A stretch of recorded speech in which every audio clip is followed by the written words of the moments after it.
হেই মিনাসান, konnichiwa. আজকে অ্যানফোরের একটি mock solve করে দেখাবো।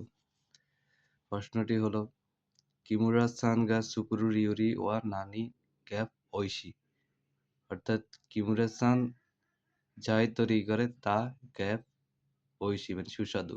এখানে অপশন আছে শিকা, দেমো, মো, গুরাই। শিকা, আমরা জানি শিকার পর সবসময় নেগেটিভ হয়, তো এখানে আছে পজিটিভ। তারপর আছে মো পার্টিকেলের পরেও সবসময় নেগেটিভ হয়। নানিমোর পরে সবসময় নেগেটিভ হয়, এটা বাদ। তারপরে গুড়াই বলতে এখানে প্রায়, অর্থাৎ ইচিজিকান গুড়াই, নিজিকান গুড়াই, সানজিকান গুড়াই, এগুলোর ক্ষেত্রে গুড়াই হয়। বাকি আছে অপশন একটা দেমো, নানি দেমো ঐশি দেশ। কিমুরা সান গা সুকুরু রিওরি ওয়া নানি দেমো ঐশি, অর্থাৎ কিমুরা সান যাই তৈরি করে না কেন তাই সুস্বাদু লাগে। The right answer is demo. আপনাকে কোয়েশ্চেন সলভ করার সময় সবসময় গ্যাপের আগে কি আছে পরে কি আছে ওইগুলো ফলো করতে হবে।